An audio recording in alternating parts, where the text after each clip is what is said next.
Happy Easter, everybody. I know this is this not the normal stuff that y'all are used to from your boy. Yeah, I don't even got the face cam up. I'm moving different today. I really want to start being consistent, y'all, because as you can see, my videos take me a little while to do. Nigga, what the fuck?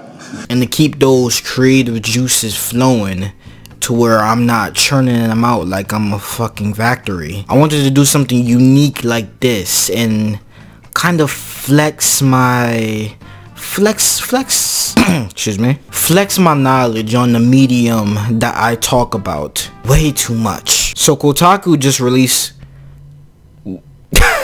this shit 2 months old. Why am I so late to everything? No wonder I'm not making any money yet. Kotaku in February released their top 30 best anime of the decade ranked video, right? And as someone who likes to think they have pretty nuanced takes on the anime genre, the anime medium itself, I wanted to come on and see what Kotaku is really cooking for. Really see who made this list. Yeah, who actually made this list? Isaiah Colbert. Hold on, bro. I need to find you real quick. Hold on. Twitter. I need to see what you about, bro. What's this about, bro? What's no profile pic? Okay, he not hiding. His face full frontal. I see the ring.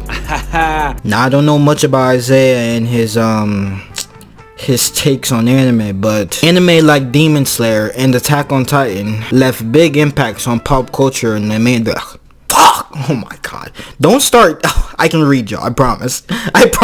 Anime like Demon Slayer and Attack on Titan left big impacts on pop culture and the anime community. Okay. The last decade of anime has brought about a bunch of new names and faces to recognize than the early aughts did. I'm gonna let you slide on that. Thanks in part to the exceptional growth of the industry. And while not all of these shows made or hits, many have left an unquestionable impact on both pop culture and the anime industry at large. I'll only be looking at original shows, no spin-offs, or long-standing series that have continued into recent years like One Piece. Wow. What Isaiah seems to be cooking with here, what his thought process here, as far as this little synopsis is warranting. I don't really look at many lists when it comes to ranking shows, because that just brings me back to my past of, you know, of all my friends like trying to figure out who could beat who, and I just never liked that. That was never that guy, clearly. Can Goku beat Saitama? I don't give a fuck. Can Goku end his story and die already? I'm a storyteller. I'm looking for the show's best overarching narrative and the shows that left the biggest impacts on pop culture and the anime community. That makes me a little scared though, Isaiah. That makes me a little scared though, because I know how crazy people be ranking Demon Slayer, and I don't know if I can co-sign that. Let's just get into it already though. Number 30, Kakegurui? Okay. This is one I might have to let you slide with, just because I haven't seen Kakegurui yet. The only thing I know about Kakegurui is horny teenage girls do gambling. Did I get it right? Is that the crux of the show? Whether it's actually well thought out or there's a concise narrative that's actually like not stupid and contrived. I just hate like big lists like this, because when you have 30 shows to account for and for an entire decade, all I know is if Attack on Titan isn't in at least the top 10, top 5 range, I'm coming for your head, Isaiah Colbert. I'm sorry, bro. I don't even mean it like that. Let me just say before I go any further, I have a whole problem with anime lists in general, because 30 is way too big to pick from for me. You know, people have their top 5s, their top 10s even. You'll be hard pressed to even find somebody that has a top 10 really. Of anything, not even a medium that's slowly becoming more mainstream as anime, of course. But in the grand wide spectrum, it is still roughly niche. Let's be really honest. Not everything in the anime medium can be easily gravitational to everybody in like all shapes, all cultures, everywhere across the world. That's why I've learned growing up and getting, like, I made my entire channel now around getting people into anime that wouldn't normally understand anime or understand why this genre of animation can be so fucking captivating and has the best stories ever told in anything. So of course, when you expand the list to 30 anime, you're likely gonna leave some things out, and it's gonna be like Kakegurui 30. I guess it's not like I can remember what else would be here. Maybe I'm talking on my ass. Maybe I'm just doing a dumbass passion rant, or maybe Isaiah is onto something with Kakegurui. If there were ever an award for the most expressive cast of characters in the anime, Kakegurui would be a Grand Slam champion. Let's get to the next one. Yuri on Ice, huh? 29? Now I haven't seen Yuri on Ice. Isaiah, you're better than me, bro. Because I've definitely seen more than 30 anime in my life. And if I had to give my own top 30 list, even after seeing Yuri on Ice, a sports anime no less. We don't do that here. Am I putting it in my top 30? Am I putting Kakegurui? Is one really better than the other, or is it both kind of samey? I sound like such a pretentious dickhead right now, but it's like, there's some factual to my rambles. It's covering shows from an entire decade, and to avoid missing out on a bunch of shows, you have to put so many shows into this list and compact it all. I'm honestly just worried how mainstream he's willing to go. Re:Zero is a top 30 anime of the decade, yeah. After the release of Sword Art Online, the anime series that popularized the isekai genre, that's big facts, a show where the main character gets teleported into another world, Re:Zero kept the anime community in a chokehold with its brutal yet beautiful story about a boy named Subaru Natsuki. Yes, there we go, Isaiah. Yes. Re:Zero is such an amazing fantasy. I can't be mad at that pick. Whoa. Whoa there, buddy. Whoa, that might be kind of controversial. I would argue when it dropped in 2016, season 1 of My Hero Academia was the biggest things around in the anime community. It was kind of a fresh new take on the superhero genre, the superhero medium. Everybody loves an underdog story. Everybody loves superheroes. 27 comparative to everything else really might be a little too high. When the wave of the big three started to die down, My Hero Academia made a big splash in the shonen genre. Okay, he's showing respect to that. As annoying as the My Hero fandom can be. This is the most obnoxious thing I've ever experienced in my life. As inconsistent as a studio can be, as much as I fucking hate the color grading in a lot of scenes, I just recently watched and finished season 6, and I gotta say, good fucking job, Bones. They did a good job of making me care about the show again. They still have problems, but their cultural impact knows no bounds, and I feel like 27 might be a little too high. They should be, I would say, top 15 range. As far as my impact with this show, that's how I feel about it. My Hero Academia is much of a celebration of superhero pop culture as it is a critique of it, and that's the best part about the show. But I'm not gonna spoil that, cause I might do a video later. Yes, okay, I see you! Yeah. I'm still a little wishy-washy on the ending of Violet Evergarden, but 26 is a good spot for it. No, I'm lying, I think it should be lower personally. But the fact that it even made it on this list and it's recognizable to a lot of people as one of the most beautiful stories and most beautifully animated things that Kyoto Animation has ever produced. Isaiah, respect. Is that even your name, bro? Why do I feel like I'm saying your name wrong? Yeah, okay, I was right. Okay, I don't know why I thought your name was something else. Colbert. Violet Evergarden, without a shadow of a doubt, is a quintessential anime to watch for anyone in dire need of a gripping romance. I wouldn't say Violet Evergarden is about romance per se. For me, it gives the gaze of longing for romantic affection, but it was more so a story about someone longing for purpose more than anything, along with a bunch of other stuff. I'm still up in the air about that ending, y'all. Leave in the comments how y'all feel about the ending of Violet Evergarden in terms of the movie. which is the ending of the series. I really don't know if I like it, but that's for another video, you know. I can't give all my opinions away like this. Kill la Kill, okay. It wasn't as culturally impactful as My Hero Academia or Violet Evergarden to me, but I would argue that the anime community, you put a vote up, Kill la Kill is not beating out My Hero Academia.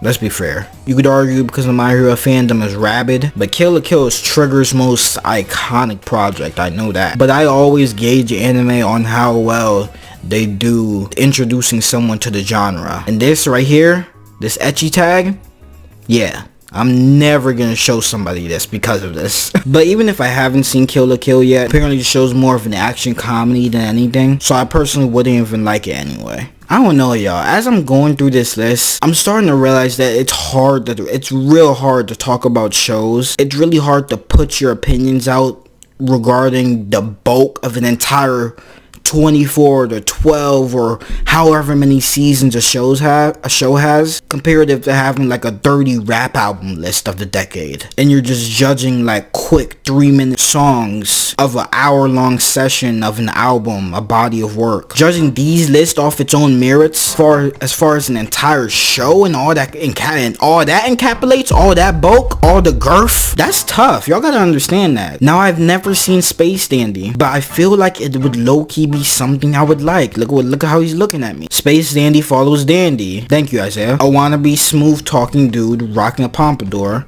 as he and his friends venture into the vast expanse of space. Booby, what? I might take back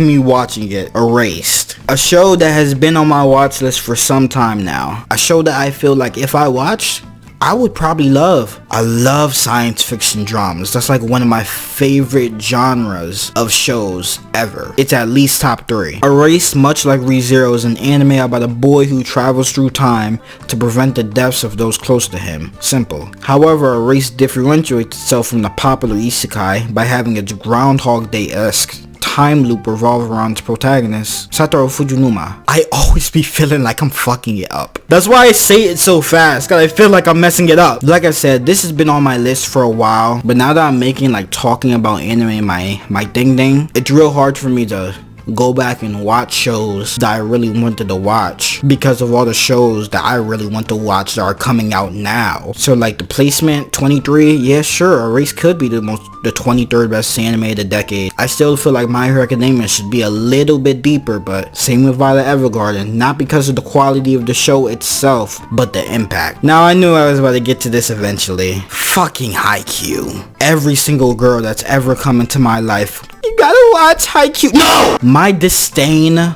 for sports anime has come from me growing up and watching real sports and never being able to feel the over dramatification that anime does with sports shows. Haikyu is, and I say this without being hyperbolic, the Full Metal Alchemist of the sports anime genre. Yep, if that ain't the fucking truth. I'm sorry, Haikyu fans, but you'll probably never ever see. I mean, let's not say never. Who knows? Maybe I would do a Haikyu video just cause.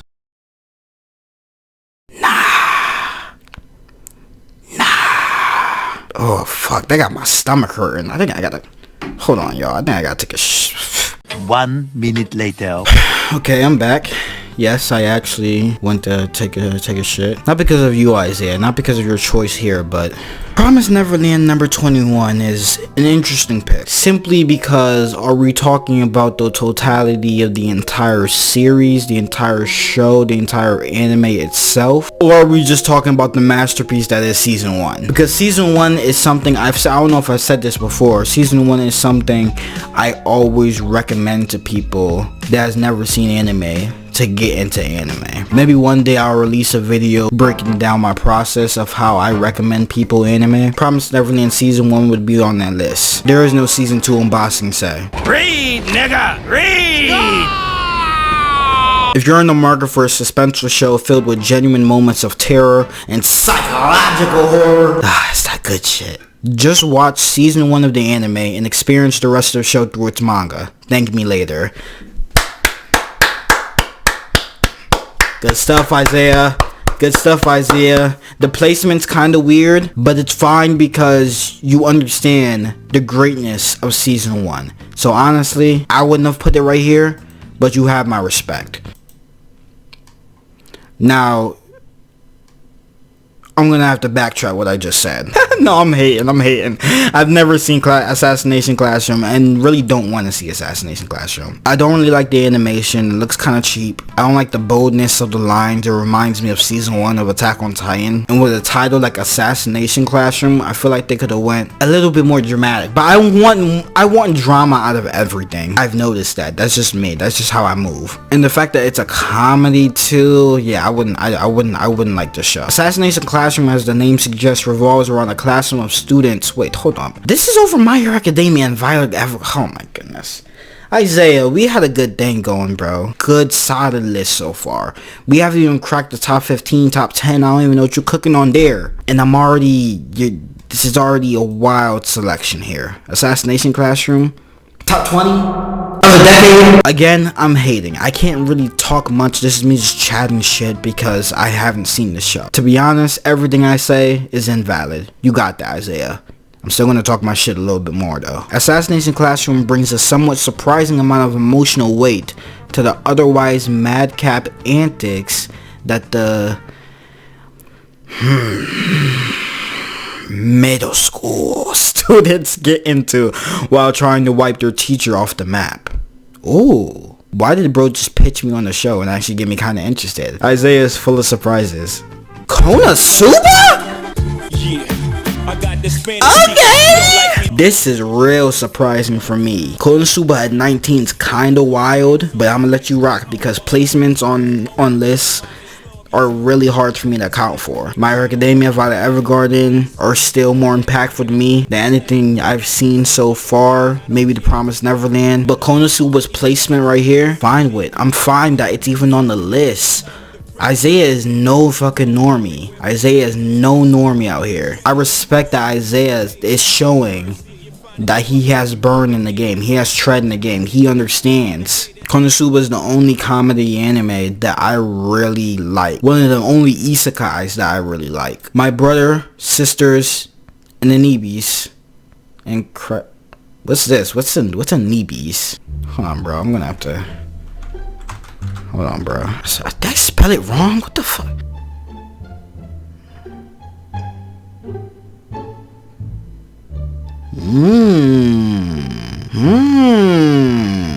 I didn't know this term. Look at Isaiah teaching me shit. I didn't expect to get this type of information out of a fucking best anime of the decade video. Thank you, Isaiah, for that. I appreciate that. I honestly did not know that. Konosuba is a goddamn hilarious anime. It follows the tenets of a typical isekai anime, but actual party heroes is basically what would happen if It's Always Sunny in Philadelphia cast. Let's go! Let's go! That's what I'm talking about. Let's go! Isaiah's really impressing me right now. Whoa!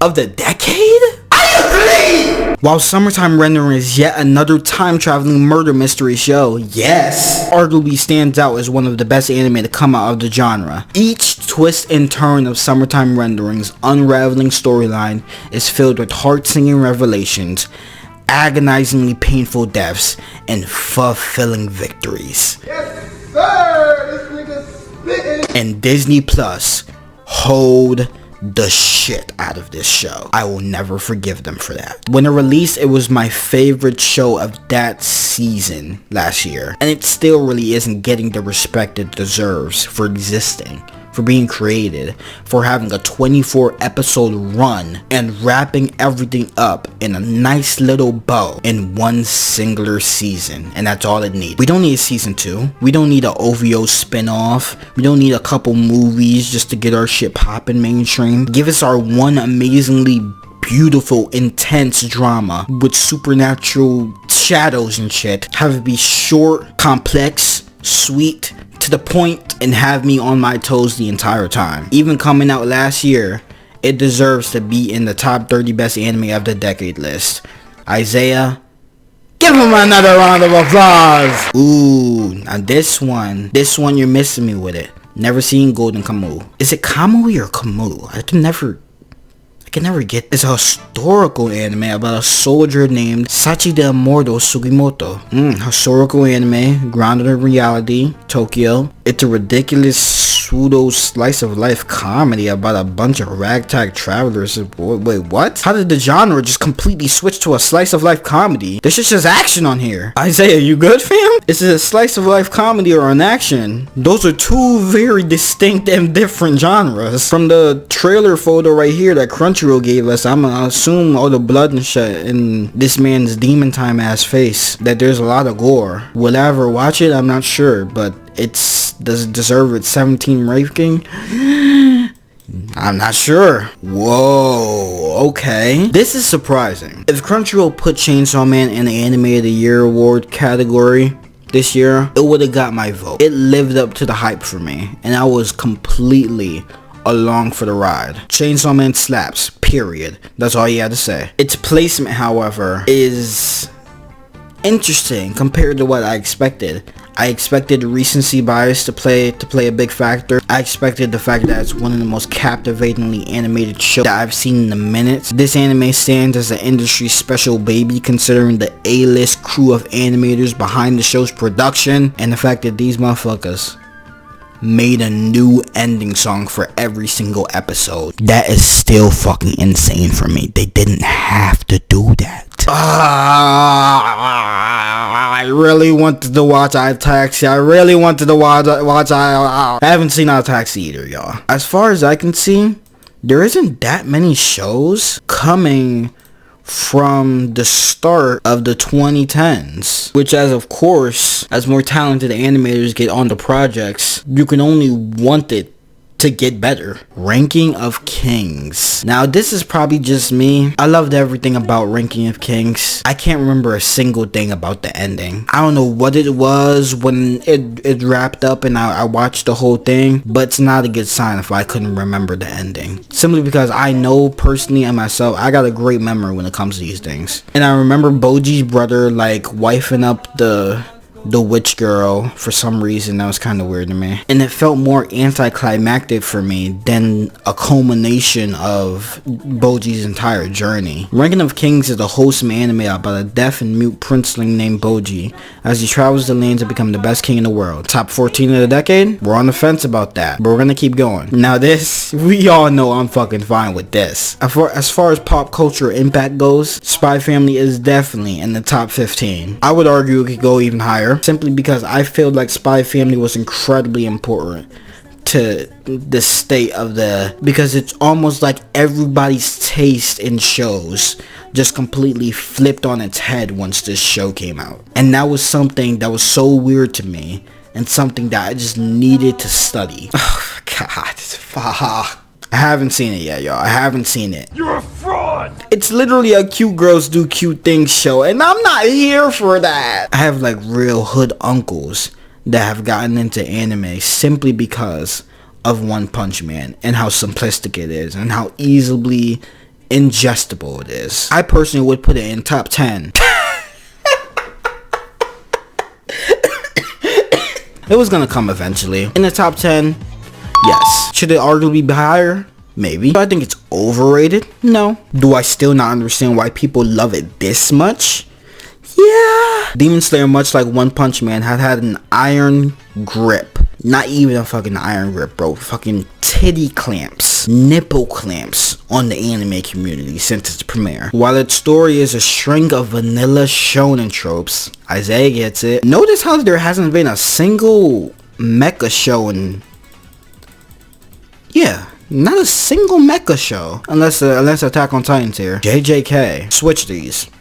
Simply switch these. Demon Slayer is a better show than JuJutsu Kaisen, personally. Everything JJK has done pales in comparison to what Demon Slayer has done so far. Demon Slayer has released its first season, a movie that became one of the most highest grossing things in existence and actually made me cry in the theater, and a season 2 that had animation that almost made my soul leave my body. JJK, it took me until this year to actually finish the show. This year, 2023. Blue period. I haven't seen it. While it might be cliche to rank an anime about making art so high on this list, the emotional ebb and flow of Blue... This is a passion pick. This is a passion pick. Look how much words my man was using. I can tell this was a personal pick by Isaiah. I have the feeling. The show also isn't shy about explaining why aspiring artists are often called starving artists. I'll put on the list. He sold me. This is for sure a show he's passionate about. I feel like if it was me making this list, Bunny Girl Senpai would go here. And that would be my passion pick. Beastars. Now this might be kinda high, I'm not gonna lie. I do love Beastars in the way they tell their stories in this creative, Zootopia-ass world, and how mature they go about telling that said story. Plus it also showed that 3D animation can actually be fucking good. Beastars is the must-watch furry anime of the... Okay, you lost me. We're not watching Beastars because it's a furry anime. We're watching it because it's actually good. Might be kind of a high placement. I would put some other stuff on here higher. Oh, yes. I hate the English name. This is just a stupid name. In a way, I resent having ever watched Jobless Reincarnation because it's forced me to raise my standards for isekai as a genre. That's it. That's it. That's the article. Mushoku Tensai reminds me why isekai can actually be good. But most of the time, isekai are fucking dog shit. I'd rather take a shit than watch I got cheat skill in another world and became I got a cheat skill in another world and became unrivaled in the real world too. Like, that's how you're about to pitch this show to me, bro? How do I even abbreviate this? How am I supposed to tell somebody to watch this? What do I say? Yeah. I'm making a Vinland Saga video right now, so I'm not gonna spoil my thoughts. I'd probably go higher personally. The show rocks and its manga is the best piece of fiction I've read to date. Isaiah, you fucking dog, bro. Number 4, CyberPunk, huh? Recency bias is big on this one, huh? Would I put CyberPunk in my top 5? Probably not, personally. I think I have a couple shows on here that have impacted me more. Well, All's Fair in Love and War, Cyberpunk just won Anime of the fucking year, so Cyberpunk's fandom surprised the hell out of me. I didn't know that people loved this show that much. When I watched it, I loved every second of it, of course, but I didn't think it was getting that big of a pull. I was proven wrong. CyberPunk Edgerunners not only single-handedly revived the popularity of its troubled video game, factoids. Edgerunners is a film noir anime storytelling at its finest. We'd have to have a dialogue about that, Isaiah. I want to hear your thoughts on why CyberPunk is a film noir-esque style to its storytelling. And yeah, top 3 is good. I was gonna write if it was anywhere, lower. But we all know my thoughts on Attack on Titan. If you don't know, soon you will. Okay. I didn't expect that. I completely forgot about this show. Even though I talk about it all the time. This is so hard. What is number 1? Whoa. Actually? Mob Psycho 100 has consistently delivered viewers an undeniably catchy trio of opening themes on the Neverland display of fluid action sequences and an emotional, rich, satisfying coming-of-age story with its main character, Shigeki Mob Psycho 100 is the anime of the decade. I'd have to agree. As far as staying consistent with its thematical toning through its storytelling, through its animation, besides like the voice actor debacle with Shigeo. If you're just watching it in Japanese, you probably wouldn't even know shit about that. But now that I have the whole list, Love is War would probably go number... You can't win with me in Attack on Titan. I really love Attack on Titan, y'all. And I don't feel the same feelings I do for Love is War comparative to Attack on Titan to say that it's a better show than it. Yeah, it's one of the shows that keeps everybody coming back to the romance genre. But Attack on Titan is a show that expands beyond anime. And only a few will really understand what I mean by that. I'll be making a video on it later this year, hopefully, maybe next year.